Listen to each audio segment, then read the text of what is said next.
বিয়ের আগের দিনের ফিলিংসটা যদি আসলে ভালোবাসা মানুষের সাথে হয় তাহলে তো ফিলিংসটা খুবই সুন্দর। ফ্যামিলির পছন্দে বিয়ে হচ্ছে, ভার্সিটির আমি পরিচিত ছিল। এই যে আজকে আমার হলুদ, কালকে আমার বিয়ে ইনশাল্লাহ।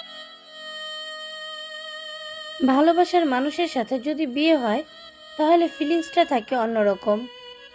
আর ফ্যামিলির পছন্দে যদি বিয়ে হয় তাহলে একটু নার্ভাসিটি কাজ করে, কারণ তার সাথে থাকে নতুন পরিচয় এবং থাকে নতুন একটি পরিবার। আজ আমার গায়ে হলুদ, কালকে আমার বিয়ে, এরকম কথাই জানালো ছোট পর্দার নায়িকা তানিয়া বৃষ্টি। আরশ খানকে ছেঁকা দিয়ে বিয়ের পিঁড়িতে বসতে যাচ্ছে তানিয়া বৃষ্টি। জমকালো আয়োজনে আজ তার গায়ে হলুদ হচ্ছে, আগামীকালকে তার বিয়ে, এ কথাটি নিজে মুখেই জানান তানিয়া বৃষ্টি। তাহলে কি ভেঙে গেল এতদিনের বাঁধন? আরশ খানকে ছেড়ে আরেকজনকে বিয়ে করতে যাচ্ছে তানিয়া বৃষ্টি। গায়ে হলুদের আসরে বসে কি বলছে তানিয়া বৃষ্টি, বিস্তারিত জানতে ভিডিওটি না টেনে সম্পূর্ণ দেখতে থাকুন। আরশ খান ও তানিয়া বৃষ্টির সম্পর্কটা ছিল টানাপোড়েনের মধ্যে। অনেকটা দিন তারা টানাপোড়েনের মধ্যে থাকলেও একটা সময় তাদের দূরত্ব বাড়ে এবং দুজনের মধ্যে মান অভিমান সৃষ্টি হয়। তবে তানিয়া বৃষ্টি চেয়েছিল তাদের মধ্যে ভুল অভিমানগুলো শুধরে নতুন করে একসাথে জুটি বেঁধে কাজ করার জন্য।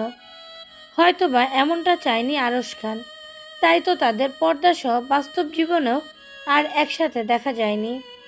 তানিয়া বৃষ্টি একটি লাইভে বলেছিল, আরশ চাইলে আমরা আবার একসাথে কাজ করতে পারি। সুতরাং এ কথাটিতে বোঝা যায় আরশ খান চায়নি বলেই তাদেরকে আর কোনোভাবে একত্রিত হয়ে দেখা যায়নি।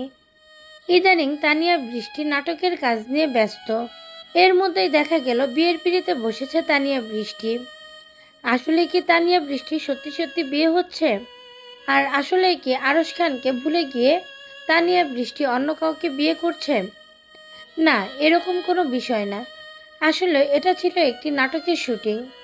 নাটকের শুটিং স্পট থেকে তানিয়া বৃষ্টি লাইভে এসে তার গায়ে হলুদের চিত্রটি ধারণ করে তার ভক্তদের সাথে শেয়ার করেছে এবং সেখানেই বলেছে, আজকে আমার গায়ে হলুদ আর কালকে আমার নতুন একজনের সাথে বিয়ে হতে যাচ্ছে, তাই আজকে আমি অনেক এক্সাইটেড। প্রিয় ভিউয়ার্স, তানিয়া বৃষ্টির গায়ে হলুদের লুকটি আপনাদের কাছে কেমন লাগলো অবশ্যই সেটা জানিয়ে দিবেন আমাদের কমেন্টের মাধ্যমে।